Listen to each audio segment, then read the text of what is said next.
Most disturbing kids TV shows. Imagine करो कि आप सिर्फ 8-9 साल के हो और रात को अपना होमवर्क खत्म करके टीवी के सामने आकर बैठते हो और आप सोचते हो कि आज बहुत मजा आने वाला है, कोई अच्छा सा टीवी शो देखने को मिलेगा जो हंसाएगा और एंटरटेन करेगा। लेकिन अचानक स्क्रीन पर एक ऐसा सीन आता है जिसे देखकर आपका चेहरा डर से जम जाता है।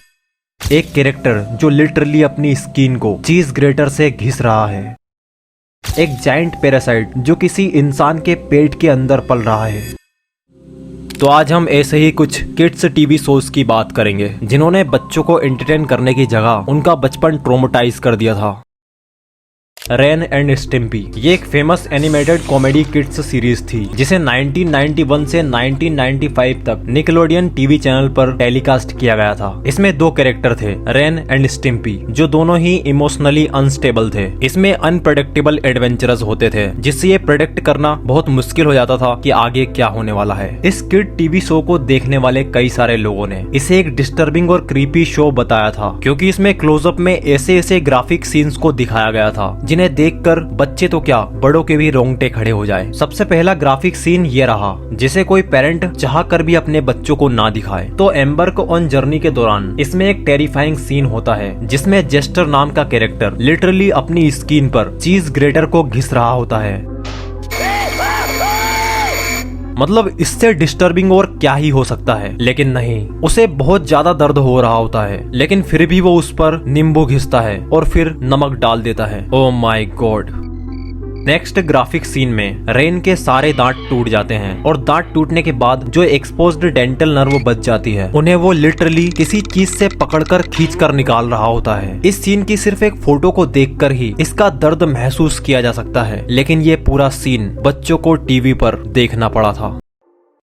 मिस्टर मेटी द टेपवर्म सीन मूचर एपिसोड के दौरान कुछ ज्यादा ही डिस्टर्बिंग और टेरिफाइंग चीजें हुई थी। तो ये है जोस और ये है पार्कर जो एक शॉपिंग मॉल के मिस्टर मेटी नाम के फूड रेस्टोरेंट में काम करते हैं। ये एपिसोड स्टार्ट होता है जहां जोस एक मीट बॉल सैंडविच प्रिपेयर कर रहा होता है। तभी वहां पार्कर आता है और उस सैंडविच में से एक बाइट खाने के लिए मांगता है और जब जोस उसे मना कर देता है तो वो जबरदस्ती आधी सैंडविच को खा जाता है, जिससे जोस पार्कर को मूचर कहता है। Be a moocher. लेकिन फिर पार्कर इस मूचर वाली आइडेंटिटी को ही अपना लेता है और रेस्टोरेंट में आए हुए लोगों को अपनी बातों में फंसाकर उनका खाना खाने की कोशिश करता है और काफी खाना खा भी लेता है। लेकिन जब फिर भी उसका पेट नहीं भरता है तो वो किचन में जाता है और बिना कुछ सोचे समझे ओवन में से रॉ मीट को ही निकाल कर खा लेता है। उसे बाद में रियलाइज होता है कि रॉ मीट में टेपवर्म होते हैं, जिससे उसे बाद में बहुत ही अजीब लगने लगता है। टेपवर्म एक तरह का पैरासाइट होता है जिसके अंडे रॉ मीट में होते हैं और जो उस रॉ मीट को खा लेता है उसके पेट में ही वो टेपवर्म पलने लगता है और आपकी सोच से भी ज्यादा बड़ा हो जाता है। अब पार्कर जो भी चीजें खा रहा था वो डाइजेस्ट होने से पहले ही वो टेपवर्म उसे खाकर खत्म कर दे रहा था। पार्कर कितना भी कुछ खा ले वो सेटिस्फाइंग हो ही नहीं रहा था और किसी तरह से उन्होंने उस टेपवर्म को एक बार बाहर निकाला जो काफी ज्यादा टेरिफाइंग था, जिससे जोस को एक आइडिया आया कि हम पार्कर के सामने कुछ फूड रखते हैं और वो टेपवर्म इस फूड को सेंस करके बाहर निकलेगा और तभी जोस उसे फिशिंग रोड से पकड़कर बाहर खींच लेगा। और ऐसा ही होता है, जोस उसे फिशिंग रोड से पकड़कर बाहर निकाल लेता है। देखो जरा कितना ज्यादा बड़ा हो गया था ये टेपवर्म पार्कर के डाइजेस्टिव सिस्टम में। और इस लेवल की डिस्टर्बिंग चीजें बच्चों को एंटरटेन करने के लिए दिखाई जा रही थी। मतलब इनके मेकर्स को बच्चों को दिखाने के लिए और कोई स्टोरी नहीं मिल रही थी क्या? ये सीन बच्चों के लिए एक नाइटमेयर से कम नहीं था। इसके बाद उस रेस्टोरेंट में एक जू कीपर आ पहुंचता है जो कहता है कि मैं इस टेपवर्म पर रिसर्च करना चाहता हूं और इसे मैं खरीदना चाहता हूं। और खरीदने के जस्ट बाद वो खुद उस पैरासाइट को निगल लेता है अपना वेट लॉस करने के लिए। क्या डिस्गस्टिंग सीन था ये।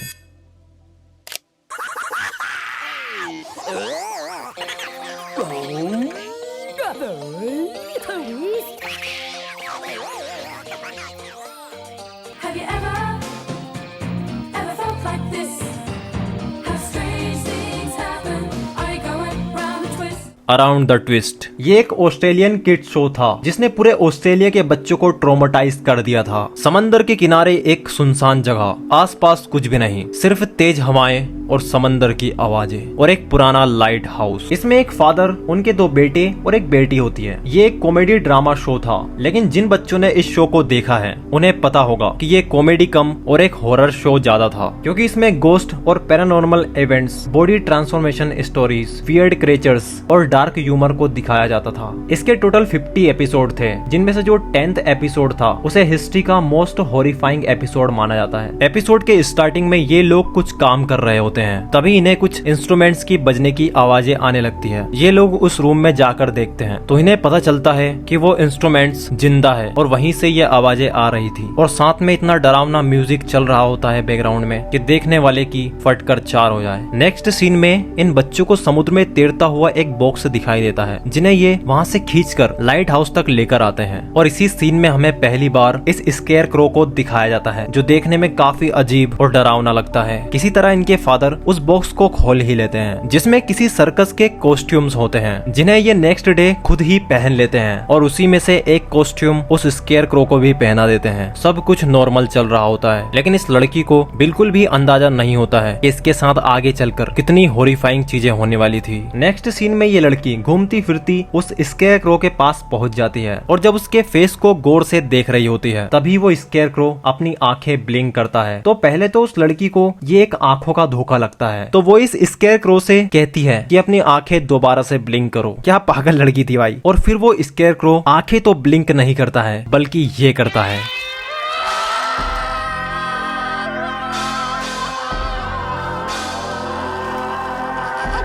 और फिर वो लड़की के पीछे पड़ जाता है। वो बहुत जगहों पर छुपने की कोशिश करती है, लेकिन वो हर जगह पर उसे ढूंढ ही लेता है, और आखिर में वो पूरी फैमिली के सामने गलती से आ जाता है और फिर पूरी तरह से जिंदा हो जाता है। हाँ, इसकी स्टोरी सुनने में कुछ ज्यादा सेंस नहीं बनाती है, लेकिन जब आप इस एपिसोड को देखोगे, इसके बैकग्राउंड म्यूजिक, सस्पेंस और इसकी स्टोरी की वजह से ये बहुत ज्यादा क्रीपी और हॉरिफाइंग बन जाता है। उस टाइम पर ये स्केयर क्रो बच्चों के सपनों में आ रहा था, उनके लिए एक नाइटमेयर बन गया था। Life of grandpa. अब हम जिस शो की बात करने वाले हैं वो एक रैबिट होल की तरह है। जितना आप इसके बारे में जानते चले जाओगे उतना ही इसके अंदर धंसते चले जाओगे, क्योंकि यहाँ सिर्फ एक किड्स टीवी शो की बात नहीं थी, बल्कि उससे कहीं ज्यादा कुछ था। ये टीवी शो एक कल्ट ग्रुप से जुड़ा हुआ था। बेसिकली कल्ट ग्रुप वो होते हैं जिनके खुद के नियम कानून होते हैं, उनका खुद का एक गॉड होता है। ज्यादातर कल्ट ग्रुप्स में शैतान को ही वो अपना भगवान मानते हैं, और इन ग्रुप्स में वो सब होता है जिनके बारे में आप कभी सोच भी नहीं सकते। चलिए इस शो की बात करते हैं। ये शो सबसे पहले इंट्रोड्यूस कब हुआ था, आखिर क्या था इस शो में, और क्यों ये इतना ज्यादा कंट्रोवर्शियल है। 1985 फिलीपींस में रहने वाली एक फैमिली के घर के बाहर एक पैकेज मिलता है। जब वो लोग उस पैकेज को खोलकर देखते हैं तो उसमें एक VHS टेप और एक नोट मिलता है, जिसमें लिखा होता है कि यह सिर्फ बच्चों के लिए है। जब सभी बच्चों को इकट्ठा करके टीवी के सामने बिठाया जाता है और इस टेप को प्ले किया जाता है, तब सबसे पहले इंट्रोड्यूस होता है लाइफ विद ग्रैंडपा। इसमें एक ग्रैंडपा और उसकी फैमिली होती है। ये सभी एपिसोड्स में बच्चों को ये सिखा रहे होते हैं कि लाइफ को कैसे अच्छे ढंग से जीना है। उन्हें बेसिकली लाइफ लेसन्स दे रहे होते हैं लाइफ को अच्छे से जीने के लिए। ग्रैंडपा के पास ज्यादातर टाइम उनकी वाइफ होती है, जो सिर्फ ग्रैंडपा की बातों को दोहराने का काम करती है। स्टार्टिंग में तो ये शो यंग लोगों को भी बहुत ज्यादा पसंद आया था, लेकिन इस शो को देखने वाले बच्चों के पेरेंट्स को क्या पता था कि आगे चलकर ये एक रैबिट होल में बदलने वाला है, जिसमें इनके बच्चे धंसते ही चले जाएंगे। इसमें इनके घर के पास एक अंकल आंटी भी होते हैं। एक एपिसोड के दौरान डेविडा नाम की लड़की एक पहाड़ी से नीचे की ओर भाग रही होती है। तभी पीछे से उसकी आंटी उसको बोलती है कि तेज मत भागो, गिर जाओगी। लेकिन ये लड़की उनकी बातों को इग्नोर करती है और एक पत्थर से टकराकर गिर जाती है, जिससे उसको एक चोट लग जाती है, जिससे ब्लड आ रहा होता है और उसमें मिट्टी भी लगी होती है। तो उसकी आंटी उसको देखकर कहती है कि इसको पोंछने के लिए तो हमारे पास टिश्यू पेपर भी नहीं है, मुझे इसको चाट कर साफ करना पड़ेगा। I'll just have to lick it clean. मतलब चाट कर क्यों करना है भाई? सांप ने थोड़ी ना काटा है कि तुम उसके खून को चूस कर बाहर निकालोगे। हाँ, ये एक बहुत ज्यादा डिस्टर्बिंग चीज थी। और हाँ, इस शो में जो भी लेसन्स और टीचिंग्स दी जा रही थी, उनका क्रिश्चियनिटी से दूर दूर तक कोई नाता नहीं था, और ये सारे लेसन्स ये क्रिश्चियनिटी के नाम पर ही दे रहे थे। इसमें डॉक्टर को भी गलत बताया गया था, क्योंकि जब डेविडा घर पहुंच जाती है तो उसके अंकल उसको प्रे करने के लिए कहते हैं, ना कि डॉक्टर के पास ले जाते हैं। जब वो प्रे करती है तो उसकी चोट अपने आप ठीक हो जाती है, यानी कि कैसी भी चोट लगी हो बस आपको प्रे करना है। यहाँ पर वो बच्चों को गलत चीजें सिखा रहे थे। इस शो में लिटरली बच्चों को पीटने को भी सपोर्ट किया गया था, जिसमें उनका कहना था कि जीसस हमें पीटते हैं ताकि हम कोई गलती ना करें और उनके दिखाए हुए रास्तों पर चलें। इनका एक म्यूजिक भी आया था जिसमें इन्होंने वुमेन्स को एक रोबोट की तरह दिखाया था कि वो सिर्फ बच्चे पैदा करने के लिए, खाना बनाने के लिए और घर के काम करने के लिए है बस। इसको आप ऐसे समझ सकते हो। इस सीन में ग्रैंडपा है और उनके साथ एक रोबोट है। उस रोबोट को उनकी वाइफ के रूप में ही दिखाया गया था कि उनकी वाइफ एक रोबोट है बस, और कुछ नहीं। अब ये शो आपको डिस्टर्बिंग लगने लग गया होगा, लेकिन क्या हो अगर मैं आपसे कहूँ कि जो इस कल्ट ग्रुप के असल कारनामे थे उनके आगे तो ये कुछ भी नहीं है। तो आओ इसकी रियल स्टोरी समझते हैं। डेविड बर्ग जो क्रिश्चियनिटी को पढ़ते हुए और जानते हुए बड़े हुए थे और हमेशा से चाहते थे कि उनका भी ऐसा कोई ग्रुप हो जिसमें उनके ही रूल्स चले, सब उनकी बातें माने और उनको भगवान की तरह पूजे। और जब ये 50 साल के हुए तो इनके सपने को पूरा करने का टाइम आ चुका था। उन्होंने कैलिफोर्निया में अपना एक ग्रुप स्टार्ट किया और उसमें लोगों को जोड़ना शुरू कर दिया। इस ग्रुप के कई सारे नेम्स रह चुके हैं, जैसे teens for Christ, children of God, the family और लव, द फैमिली इंटरनेशनल। इस ग्रुप के ज्यादातर फॉलोअर्स ड्रग एडिक्ट और ऐसे लोग थे जिनका कोई सहारा नहीं था। यहाँ पर डेविड एक ऐसा कल्ट ग्रुप बनाने की कोशिश कर रहा था जहाँ पर उसके एक बोलने पर ही लोग कुछ भी करने के लिए तैयार हो जाते। ये लोग इनके फॉलोअर्स को मैनिपुलेट करते थे। ये उनसे कहते थे कि दुनिया खत्म होने वाली है और अगर वो इनके बनाए हुए रास्तों पर, इनके रूल्स पर चलेंगे तो वो अपनी आत्मा को बचा पाएंगे, अपनी आत्मा को सेफ रख पाएंगे। एक टाइम पर धीरे धीरे इस ग्रुप में 10,000 से भी ज्यादा लोग जुड़ चुके थे। मतलब सोच के देखो, 10,000 ऐसे लोग जो सिर्फ एक आवाज पर किसी पर भी अटैक कर सकते थे या कुछ भी कर सकते थे। हद तो तब हो गई थी जब डेविड ने ये स्टेटमेंट दिया था कि आप जिससे प्यार करते हो उसके साथ आपका फिजिकल रिलेशन होना बहुत जरूरी है। यहाँ पर मैं सिर्फ लवर्स की बात नहीं कर रहा हूँ, उसका मतलब अपने पापा, मम्मी, सिस्टर, जिनसे भी आप प्यार करते हो या जो भी हो, जिनसे आप लव करते हो, जिनसे आप प्यार करते हो, उनके साथ फिजिकल होना जरूरी है। जिसके बाद उसके ग्रुप के मेंबर्स अपने पार्टनर्स को बदलकर एक दूसरे के साथ रिलेशन बनाने लगे, फिजिकल रिलेशन बनाने लगे और ये एक कल्ट ग्रुप बन गया। डेविड ने अपने फॉलोअर्स बढ़ाने के लिए वो सब कुछ किया जो वो कर सकता था। इसी दौरान उसने एक प्रैक्टिस इंट्रोड्यूस की जो अनबिलीवेबल थी, फ्लर्टी फिशिंग नाम से, जिसमें इनकी ग्रुप की लड़कियां नाइट पार्टीज में जाती थी, अमीर लोगों को फंसाती थी, उनके साथ फिजिकल रिलेशन बनाती थी और उन्हें फोर्स करती थी इस ग्रुप में जुड़ने के लिए, और उन्हें ब्लैकमेल भी किया जाता था। ये तो कुछ भी नहीं है, इन्होंने ऐसे ऐसे काम किए थे जिन्हें मैं यहाँ बता भी नहीं सकता। और life with grandpa kids show भी इसीलिए बनाया गया था ताकि वो बचपन में ही बच्चों को सब सिखा पढ़ा दे और आगे चलकर वो इनके ग्रुप का हिस्सा बने। इस लेवल पर इस खेल को खेला जा रहा था। पूरी आने वाली यूथ को ही अपने कल्ट ग्रुप में शामिल करने की कोशिश चल रही थी।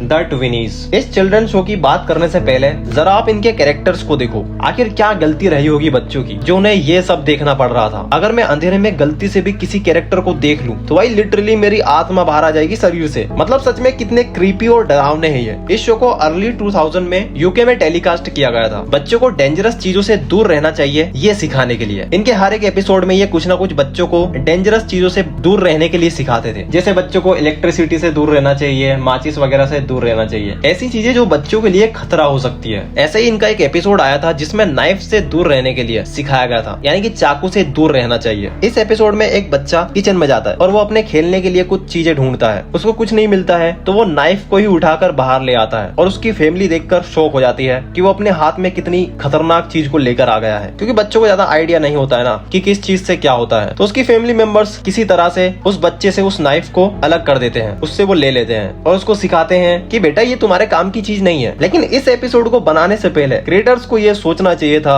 कि बच्चे कितने ज्यादा शरारती होते हैं। जिन चीजों की आप उनसे मना करते हो वो जानबूझकर वही करते हैं। इसीलिए बच्चों के लिए इस एपिसोड को डेंजर मानते हुए इसे बैन कर दिया गया। यानी कि जिस एपिसोड को बच्चों को डेंजर से बचाने के लिए बनाया गया था उसे ही डेंजर मान के बैन कर दिया गया।